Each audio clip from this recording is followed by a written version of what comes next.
మాతృదేవోభవ. అమ్మయటంచు బల్కగనె ఆవిరియైచను నీ హృదంతరంబో. అమ్మయటంచు బల్కగనె ఆవిరియైచను నీ హృదంతరంబు. ఎమ్మెయి చూచినన్ పలుకులేమియు తోపవు చిత్తమందో.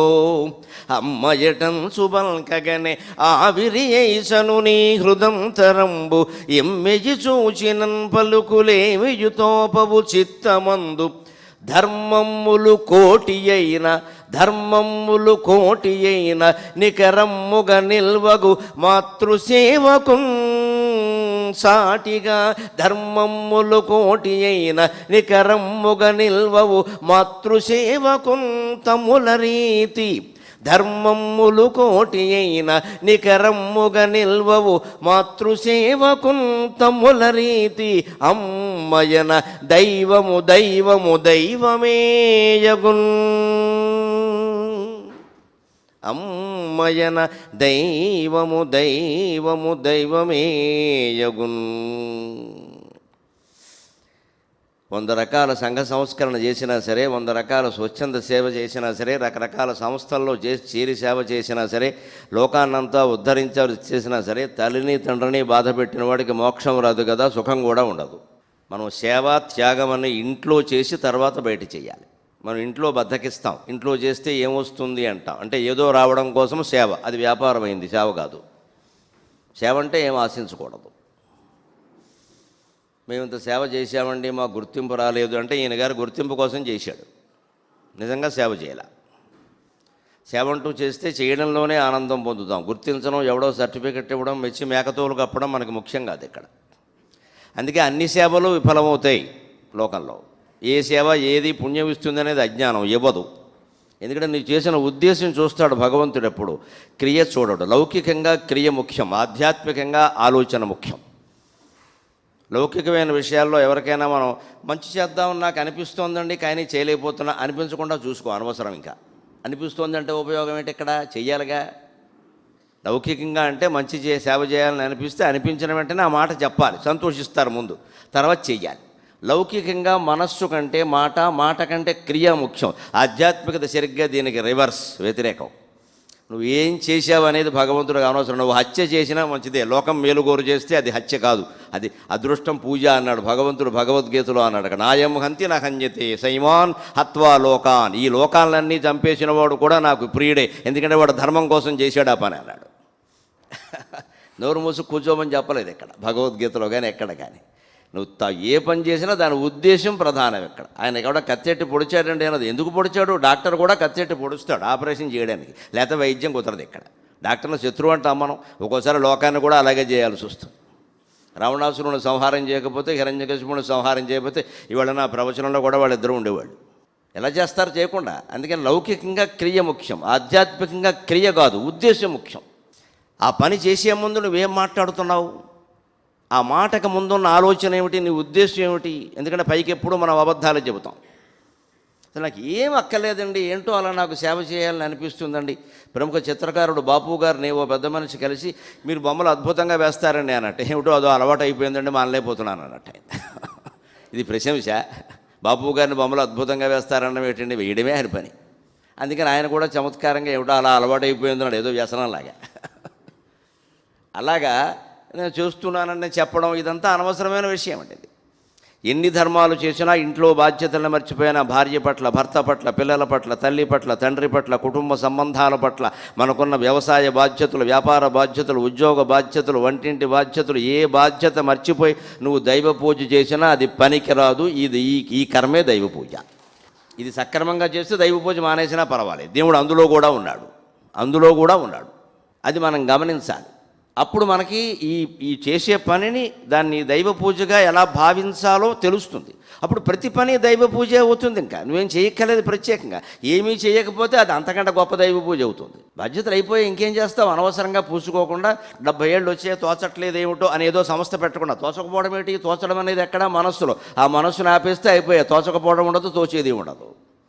ఇక అంతా తోస్తూనే ఉంటుంది ఒకటిగా. అందరూ చేసేది మనం చేసినట్టే, ఇంక మళ్ళీ తోచదేమిటి? ఇక్కడ తోచట్లేదు అంటే మనసుని మస్తమానం ఆత్మ నుంచి బయటకు వస్తున్నాం, అందుకే తోచట్లేదు. ఆత్మనిష్టలో ఉన్నవాడికి తోచకపోవడం లేదు. రమణ మహర్షి ఉద్యోగం చేయలేదు, కనీసం ఇచ్చింది ఏది పుచ్చుకోలేదు, ఎవరిని ఆశీర్వదించడం కూడా ఆయనకి ఏమి ఇష్టం లేదు, దానికి తోచకపోవడం కూడా లేదు. నాకు ఆయన జీవితం చూస్తే ఆశ్చర్యంగా ఉంటుంది. 60 ఏళ్ళకి మనకి విసుగొచ్చేస్తుంది, 70 ఏళ్ళు అయినా ఎలా బతికేడరా బాబు అని. ఈ జనాన్ని తట్టుకుని, ఈ పాదాభివందనాలు తట్టుకుని, ఇంకా నయం ఆయన అదృష్టవంతుడు. ఆ రోజుల్లో ఫోటోలు లేవు, ఈ స్మార్ట్ ఫోన్లు ఫోటోలు లేవు. ఎంత అదృష్టవంతుడో మాకంటే. ప్రతి వాళ్ళు కలుస్తాం కలుస్తాం కలుస్తాం, అందరూ వచ్చి కలిస్తే మేము చెడిపోతామమ్మా, నన్ను మన్నించండి, మేము చెడిపోతాం. కలవకూడదు.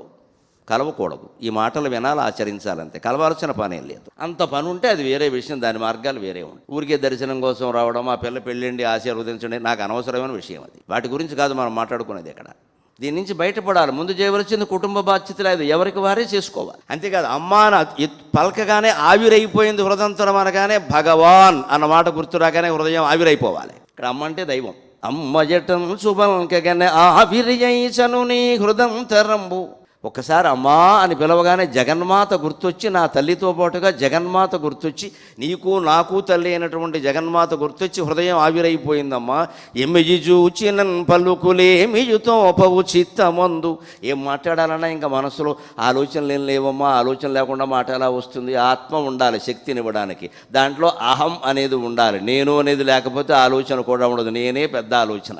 ఆలోచించేవాడు అంటూ ప్రత్యేకంగా లేడు. గమనించండి, రమణ మహర్షి చెప్పిన మాట. ఆలోచించేవాడు అంటూ ప్రత్యేకంగా ఉండడు, ఆలోచనే ఆలోచించేవాడిని సృష్టిస్తోంది. ఆలోచన లేకపోతే ఆలోచించేవాడు ఉండడు. ఆలోచించేవాడే జీవుడు. జీవుడు ఉండి ఆలోచన చేయటంలో, ఆలోచన ఉండి జీవుడు వస్తున్నాడు పైకి. ఆలోచన లేకపోతే జీవుడు రాడు. ఆయనలో ఆలోచన లేదు, సంకల్పరహితంగా ఉన్నాడు ఆ మహాయోగి. అంచేత ఆయనలో జీవుడు కూడా లేడు. జీవుడు లేనప్పుడు ఎవరు ఉంటారండి? దేవుడే ఉంటాడు. జీవుడు ఆలోచనలతో మనం మొత్తం నింపేసిన తర్వాత దేవుడు ఉండే ఖాళీ లేదు, ఊపిరి ఆడదు అక్కడ. దేవుడు ఎందుకు వస్తాడు?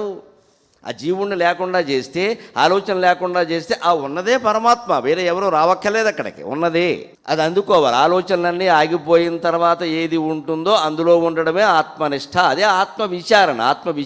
ఆత్మవిచారణ అని రమణాశ్రమం వాళ్ళు మాటిమాటికి చెబుతూ ఉంటే మనకు అనిపిస్తుంది, విచారం అంటే ఏడవడమా? మనకు తెలుగులో అదే అర్థం. విచారిస్తున్నారంటే ఏడుస్తున్నారని. మరి విజయవాడ రైల్వే స్టేషన్లో విచారణ కేంద్రం ఉంటుంది, అక్కడ ఏడవడం నేను చూడలా. ఒక 100 మంది వచ్చి చుట్టుముట్టు అడుగుతుంటే చెప్పలేక ఏడిచాడేమో కానీ ఏడవడం నేను చూడలా. ఇప్పుడు ఈ స్మార్ట్ ఫోన్లు వచ్చాక వాడు సుఖపడ్డాడు, వాడిని చూసి సంతోషించాను నేను. ఇప్పుడు అక్కడ ఉద్యోగులు అవసరం లేదు, ఇంకా ఎవడు బాధ వాడు ఇప్పుడు. లేదా అక్కడ కూర్చొని అది ఎక్కడ చచ్చిపోతాడు. ఆ ఉద్యోగం మనకు వచ్చుంటే ఏమిటో అనుకునేవాడు నేను అప్పట్లో ప్రయాణాలు చేస్తే. ఎంత బాధరా బాబు. ప్రతివాడు అక్కడ ఎదురుగా బోర్డులో కనపడుతున్నా సరే అడగడమే. అంచేత విచారణ అంటే అక్కడ ఏమిటి? రైల్వే స్టేషన్లో విచారణ కేంద్రం అని ఎందుకు పెట్టారు? అదే విచారణ ఇక్కడ, ఆత్మవిచారణ కూడా. రైలు గురించి నువ్వు ఎంక్వైరీ చేస్తావు కదా, జీవుని గురించి ఎంక్వైరీ చేయి, అదే ఆత్మవిచారణ. ఎంతసేపు చేస్తావు? ఎంతకాలం చేస్తావు? ఏదో పెద్దవాళ్ళు చెప్పారు, గురువులు పుస్తకాలు చదివావు, తెలిసే ఇంకా మానేయాలి. ఇంకా మళ్ళీ ఇది బాగానే ఉంది కానండి, ఇంకో పుస్తకం వచ్చిందండి ఈ మధ్య కొత్తగా. చచ్చే వరకు వస్తూనే ఉంటాయి, రాసేవాడు పోయే వరకు పుస్తకాలు వస్తూనే ఉంటాయి. వాడు పోయిన తర్వాత మళ్ళీ వాడు అబ్బాయి రాస్తూ మొదలెడతాడు, లేదా వాడు అమ్మేస్తాడు ఈ పుస్తకాలన్నీ. వస్తూనే ఉంటాయి. ఎన్ని చదువుతాం? అది ఎక్కడో ఒకటి ఆపేయాలి. ఆలోచన ఆగిపోయిన చోట ఏది నిలబడుతుందో అది ఆత్మవిచారణ. అంతేగాని ఇది ఆత్మ అనాత్మ అని విచారణ చేస్తూ కూర్చోమని నేను చెప్పలేదన్నాడు ఆయన. ఆలోచనలన్నీ ఆగిపోయాక ఏది ఉంటుందో అక్కడ ఉండిపో, ఇక కదలకంటే మనిషి కాదు, మనస్సు కదలకూడదు. నిన్న సభ ఎలా జరిగింది అంటే, నేను ఎప్పుడో గుంటూరులో ఒకసారి సభల్లో భాగవత సప్తాహంలోనో రామాయణ సప్తాహంలోనో మాట్లాడా. 2వ రోజో 3వ రోజో పెట్టారు నా ప్రసంగం. 3వ రోజు వెళ్ళాక ఊరికే అడుగుతాం కదా, 15 ఏళ్ల క్రితం మాట. కాస్త ఏం మాట్లాడారో తెలుసుకుంటే మనం కూడా జాగ్రత్త పడచ్చు అని, అంతకంటే ఉంది. నేను సభ ఎలా జరిగింది? అబ్బా జనాన్ని కదిలించారండి నిజంగా అన్నాడు. ఊగిపోయిందేమో జనం అనుకున్నాను. లేదు, వదిలిపెట్టగానే 10 నిమిషాలకు మొత్తం వెళ్ళిపోయారు. జనాన్ని కదిలించడం అంటే అది కదిలించడమేగా.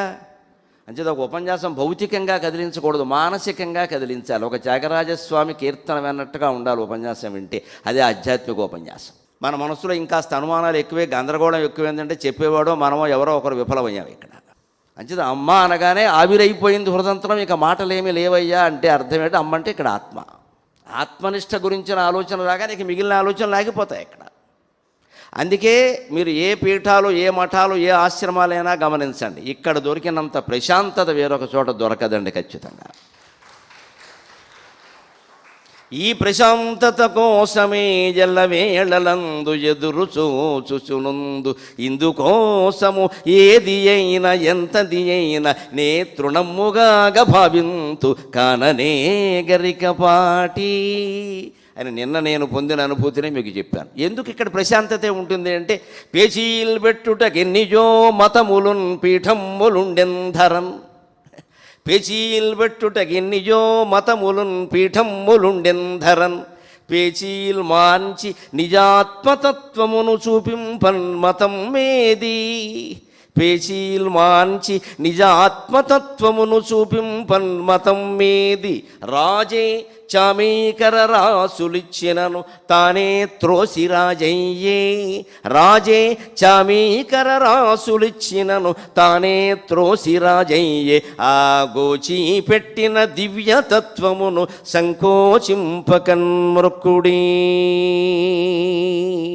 ఆ గోచి పెట్టిన దివ్యతత్వమును సంకోచింపకన్ మృక్కుడీ. రెండో బట్ట కాదు, ఒక బట్ట ఉన్నా పేచీయే అని ఆలోచించాడు ఆయన. మన బీరువాల్లో ఎన్ని పట్టుబట్టలు ఉన్నాయో, ఎన్ని చీరలు ఉన్నాయో, ఎన్ని పంచెలు ఉన్నాయో, ఎన్ని కండువాలు ఉన్నాయో, ఎన్ని ప్యాంట్లు ఉన్నాయో ఆలోచించుకుందాం. వీలేనని తీసేద్దాం, సగం చెనుదిలిపోతుంది. ఆయన దర్శించామంటే ఇంటికి వెళ్ళాక సగం బట్టలు తీసేయాలి. అదే ఆశ్రమం వచ్చిన ఫలితం. నేను గిరి ప్రదక్షిణ 16 చేశానండి, ఆటోవాడికి 500 ఇచ్చి 3 సార్లు తిరిగానండి, 30 సార్లు తిరిగినా ఆటోవాడు బాగుపడ్డాడమా, ఆత్మజ్ఞానం. ఇంటికి వెళ్ళాక బట్టలు తీసేసామా, సగం బీరువా తీసేయాలి, సగం డబ్బులు తరిగిపోవాలి. మన ధనం మనమే దాన ధర్మాలు చేసేయాలి. డబ్బు పెరుగుతుందంటే దేవుడి విగ్రహానికి దుమ్ము పట్టినట్టే. దేవుడి విగ్రహానికి దుమ్ము పడితే వెంటనే దులుపుతామా లేదా, డబ్బు ఎక్కువైనా అలా దులిపారేయాలి. అందుకే ఇక్కడ ఎవరు విరాళాలు స్వీకరించరు. నేను ఇందాక కూడా పొద్దున్న అడిగా, ఎవరో అక్కడ వంటింట్లో ఏవో సేవలు చేస్తుంటే ఎవరైనా ఉచిత సేవ వచ్చి చేస్తున్నారు, లేదండి ఆల్ ఆర్ పెయిడ్ సర్వెంట్స్ అని చెప్పారు. నాకు సంతోషించాను నేను నిజంగా. All are employees. ఉచిత సేవ ఒప్పుకోరు. ఎందుకో తెలుసా, వంటింట్లోకి చేరతారు. నా బోటిగాడి ప్రసంగం రాగానే వంట వండడం మానేసి ఇక్కడ కూర్చుంటారు. ఏమన్నా అంటే ఉచితంగా చేస్తున్నాం కదా అంట. నువ్వు వచ్చింది ఆత్మజ్ఞానం పొందడానికి, వంకాయలు తిరగడానికి కాదు. ఇక్కడ ఎన్నో చోట్ల ఉచిత సేవలు జరుగుతాయి. జరిగే నెపం మీద పెత్తనం చేస్తారు.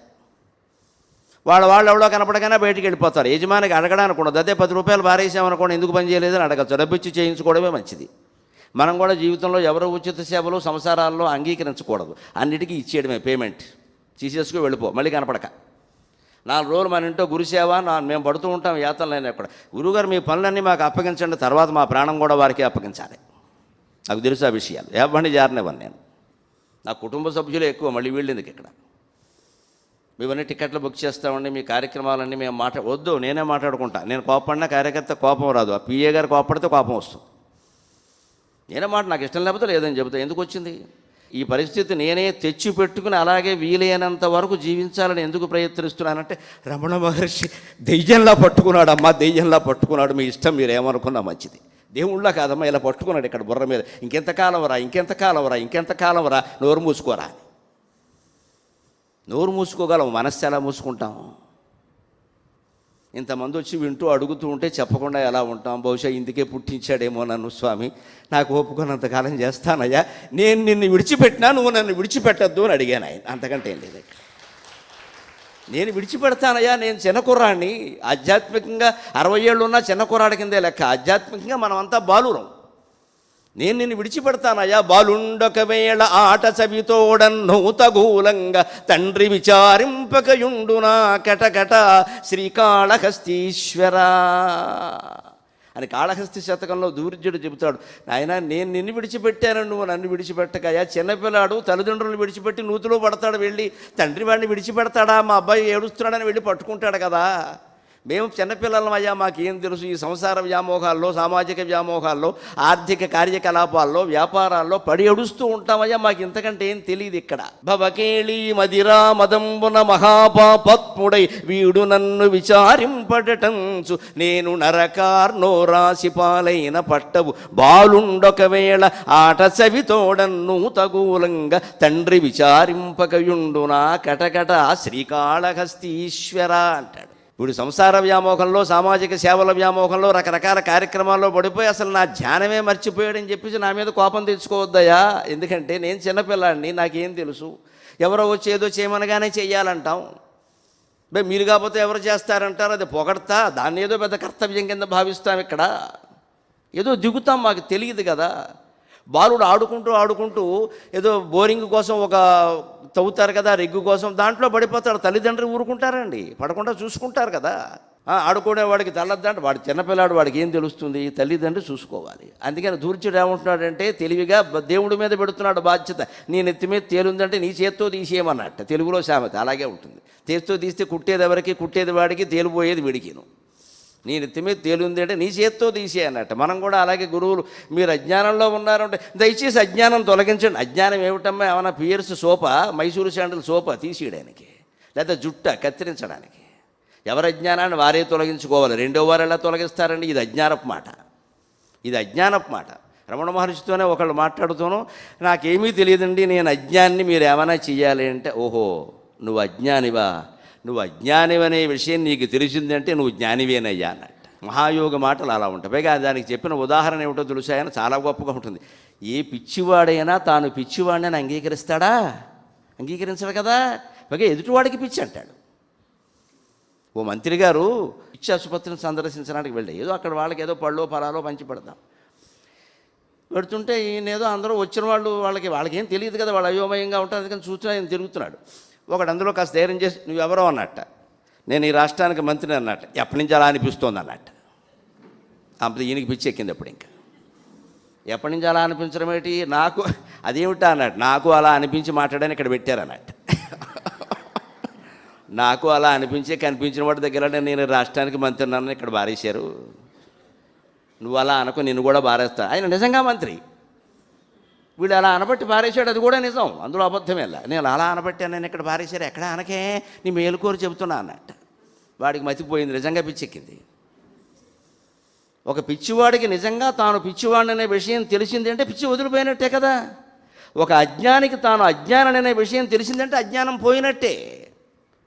నువ్వెందుకు ఇంకా అజ్ఞానాన్ని తొలగించమని గురువులను అడుగుతున్నావు అంటే బద్ధకం ఆలస్యమికి మనుష్యాణం శరీరస్థో మహాన్ రిపుహో అంటారు సంస్కృతంలో. మనుషులకు మనకి శత్రువులు ఏదో కామం, క్రోధం, లోభమోహం, వీటికంటే భయంకరమైన శత్రువు బద్ధకం అండి. బద్ధకం, లేజీనెస్.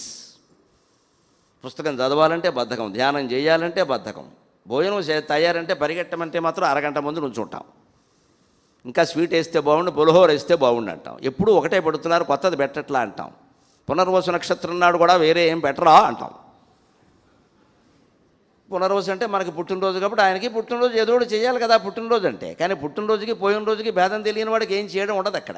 మనకి మళ్ళీ కేకులు పీకలు కొయ్యడు ఆయన, వదిలేస్తాడు అక్కడ.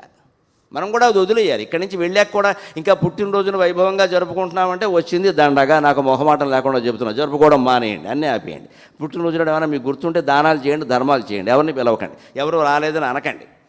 నా పుట్టినరోజు మా వాళ్ళు ఎవరు నాకు శుభాకాంక్షలు చెప్పాలా, అందరూ నన్ను మర్చిపోయారు. ఎంతమంది మర్చిపోతే అంత మంచిది, ఎంతమంది నువ్వు మర్చిపోతే అంత మంచిది. కనీసం 60 ఏళ్ళు దాటాకైనా ఇది పాటించాలి. అప్పుడు ఖచ్చితంగా ఎదుగుతాం. మనం ఆధ్యాత్మికంగా ఎదగాలంటే భౌతిక బంధాలు తగ్గించుకోవాలి. అందుకని ఆయన చేసినటువంటి బోధ ఎటువంటిది అంటే, ఈ పీఠం ఎటువంటిది అంటే, పేచీలు పెట్టుటకెన్నియో మతములున్ పీఠములుండెందరన్. పేచీలు పెట్టడానికి చాలా భూమండలంలో బోళ్ళు మఠాలు ఉన్నాయండి. ఒకే మతంలో 100 శాఖలు ఉన్నాయి. ఒక్కొక్క శాఖలో ఉపశాఖలు ఉన్నాయి. శివభక్తుల్లో 10 శాఖలు ఉన్నాయి, విష్ణు భక్తుల్లో 10 శాఖలు ఉన్నాయి. అమ్మవారి పీఠాల్లో విజయవాడ కనకదుర్గకి ఎన్ని చేతులు ఉన్నాయో, ఎన్ని వేళ్లకి ఎన్ని గోళ్ళు ఉన్నాయో అన్ని పీఠాలు ఉన్నాయి. ఆవిడ శిరోజాల్లో ఎన్ని ఉన్నాయి, శిరోజాలు ఎన్ని ఉన్నాయో అన్ని పీఠాలు ఉన్నాయి. అన్ని శక్తి పీఠాలే. అందరూ ఓహో శ్రీచక్రం పూజ మహంగి అంత లోకమైపోయింది ఇక్కడ.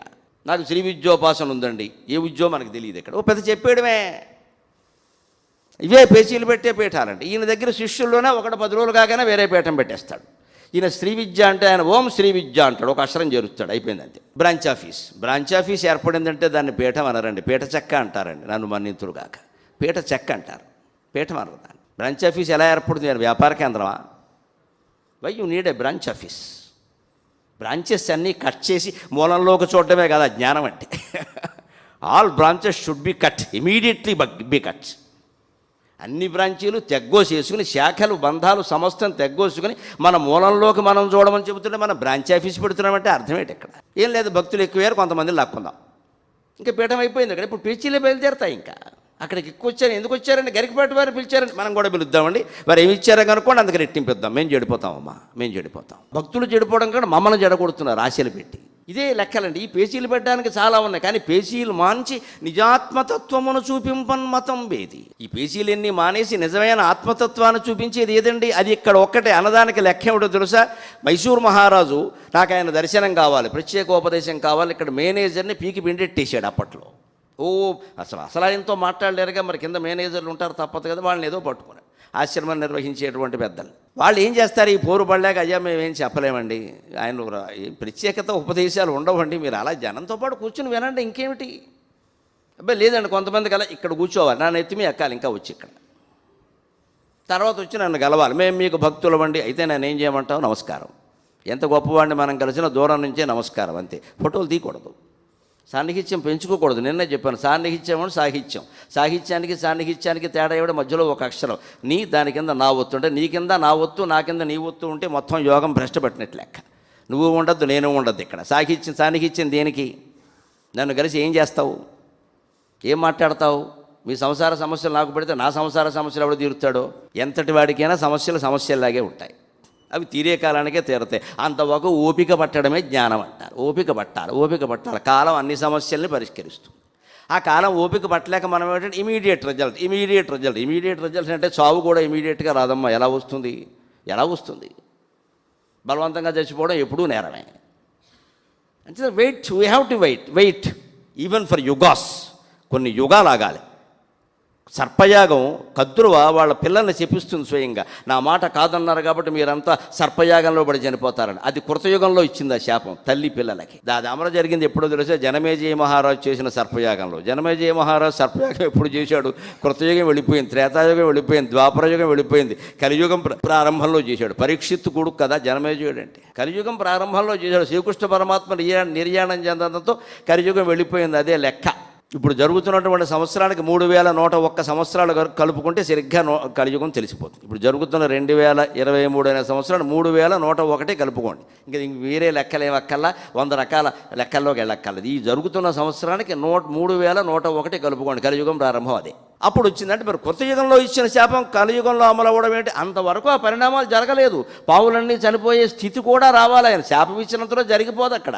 ఆ పరిణామం జరగడానికి కొంత సమయం పడుతుంది కదా. ఒక్కోసారి స్విచ్ చేయగానే లైట్ వెలగదు, ఎందుకని లూజ్ కనెక్షన్ ఉంది, ఏం చేయమంటావు? లూజ్ కనెక్షన్ ఉంది అక్కడ.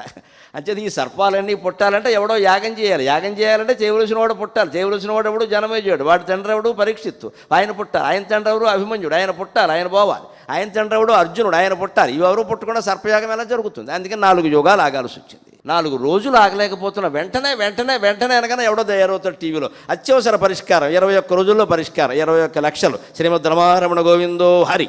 ఆ తర్వాత కూడా ఎందుకు జరగలేదంటే ప్రాప్తం కలిసి రావాలి. ఈ మాట 21 లక్షలకు ముందు చెప్పడు, తర్వాత చెబుతాడు. ఆ ప్రాప్తం కలిసి రావాలని తెలీదా? మనమే అజ్ఞానంలో పడుతున్నాం. నీలోకి నువ్వు చూడు, నువ్వెవరో తెలుసు, నీకు సమస్యలు ఏముండో, ఆ సమస్యలు నీవి కావు. అంతేకాదు, సమస్యలు నీవి కావంటే మనకు ఆనందంగా ఉంటుందండి. సుఖాలు కూడా నీవి కాబట్టి అలా అంటే ఎలాగండి? సుఖాలు ఉండాలండి, దుఃఖాలు పోవాలి. ఈ బేరాలు కుదరవమ్మా దేవుడి దగ్గర. పోతే రెండు పోతాయి. గుళ్ళోకి వెళ్ళగానే పాపాలు పోతాయని చెబుతారు, నాకు ఆశ్చర్యంగా ఉంటుంది. పుణ్యాలు కూడా పోవాలి, అప్పుడే మనం